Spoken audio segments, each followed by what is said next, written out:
3 people told me off record, 2 people who have this in a written communication from Charlie, one who is a Turning Point USA donor, and I would say very much one of the white knights in this.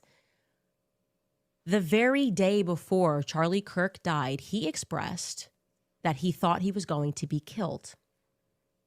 He told these people, I think they're going to kill me, okay? He did not express that to me, so I am telling you this based off the testimony of 3 people, and I am saying this because I hope that these people who I think are good will be inspired to come forward with that. Now, again, those conversations I had were off record. I honor that. If I say it's off record, it stays off record. But I'm hoping that watching what I am doing and feeling the energy that is rising across the world for people who want to know what the heck happened on 9/10, that, you know, they will be brave and they will say, yeah, Charlie did the day before he died think that he was going to be killed, and maybe tell us, who is they? Well, for once and for all, who is they? Who is the they that he thought were going to kill him? Now to answer. So that's Candace Owens yesterday.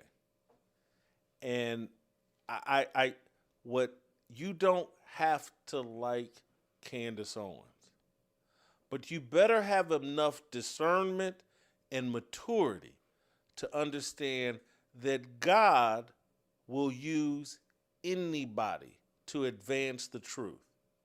And if you're picking sides based on, well, I don't like this person, or this person is a woman and a black woman, or whatever, you got to have more discernment, more interest in the truth than to dismiss people based off of gender, color, personal preference.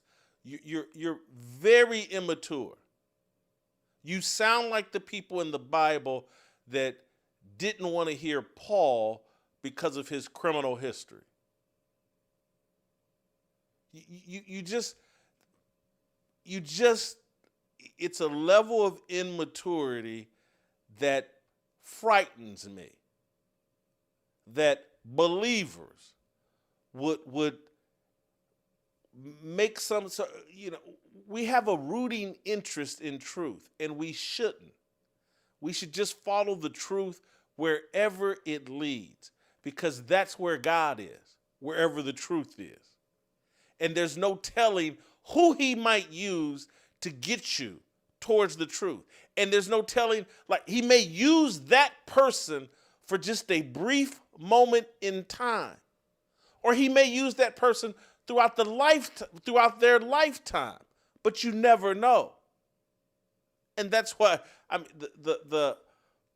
a lot of the blowback that Candace Owens has been getting, I've never understood it.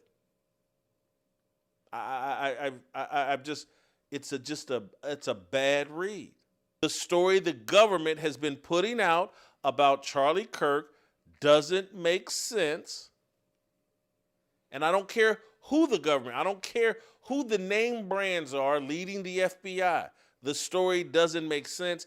Candace has been pointing it out. People have been upset with her, and she's getting vindicated this week. I want to start with clip number 7. This is Andrew Colvett confirming that these text messages that Candace put out, that everybody acted hyperbolic, and how dare she suggest or question anything, and she's a nut job and she should be ignored. Andrew Colvett blew all that up. Let's play side 7. To address some of the things that have been going around on public, namely about a group text chain that has been made known and released by Candace Owens. And I just want to address it head on because, that was a screen grab that I had shared with people. So it is authentic. And I want to go into it because I actually am really excited that the truth is out there. So these text threads where Charlie Kirk is acknowledging that he's got friction going on with people of the Jewish community and people that seem uncomfortable with the narrative that's that's taking root about interference and Jewish people trying to steer TPUSA a certain direction. And now we have, and she put these tweets out or text messages out, and everyone wanted to crucify her. How dare her? She's a nut job. Blah. Those probably aren't authentic. Well, there's Andrew Colvett. Yes, they are authentic. And he continued. Let's play SOT number 8. Charlie was loyal to people that he had shared history with, right? He was asked, I think this may be what you were about to say, Blake. He was asked about Candace before in public, and he would always say, listen, we're friends. He would never say an ill word about her. And if people, tried to force him to do that about Tucker or whatever, he would always be defiant because he didn't want to be morally blackmailed. Exactly.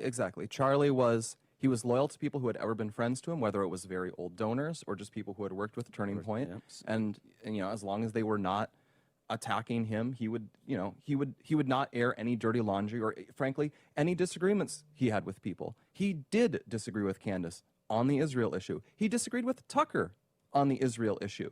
But he also recognized Tucker had positions they agreed on. Tucker was a useful voice in the conservative movement on many things. And so he invited him to events, and, they were popular events.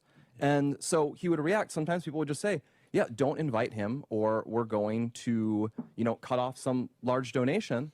And that would make him angry. He would say, this, yeah, as you say, this is moral blackmail. And he's this Scottish guy. He's combative. His reaction to that is, the classic, like, screw me, no, screw you, that sort of thing. He had this, and it's one of my favorite parts about Charlie is just how defiant and independent he was. Yeah, he was never going to be... He could not be controlled by other people. You could not buy him. He was not bought and paid for. You could not control him with money. It just wasn't the way he was wired. He didn't actually care about money that much. And so what's going on here? What is going on here? You guys can look up what the text say. What is going on is Charlie, as I mentioned, he loved Israel. He cared about Israel. He cared about the Holy Land.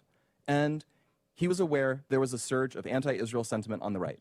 Charlie thought seriously about this issue and was trying to chart a path forward for people who were sympathetic to Israel. He was playing the good cop here. He was saying, you guys don't realize how bad it could potentially get. You have to change your PR. That's why he writes a letter to Bibi. You are losing the PR war. You need to change how you do your PR.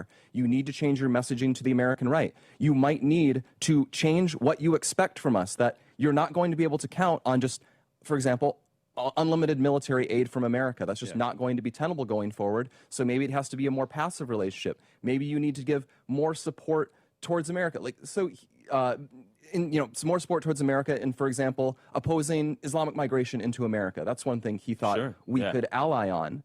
And he was trying to do all of this because he cared about the relationship and wanted to chart a way forward on it. And he would feel angry and upset when people would react to this by blowing up and suggesting he was an anti-Semite or a hater. He would get angry about that because he knew it was untrue. And then he would sometimes vent about this. He would vent about this to people who understood that, who were pro-Israel people who shared his view on that issue. Well, exactly. And just why I, didn't share this publicly, it was because this was a private message between Charlie and some people, some Jews and non-Jews, where he was, frustrated. He was frustrated. And that would have felt like a betrayal to my friend because he never said anything like that publicly in like a show, right? He said things with Meghan that were very, like we just played them. I went on Alex Clark's show and I felt like I did a faithful job of expressing what I believed his genuine feelings were.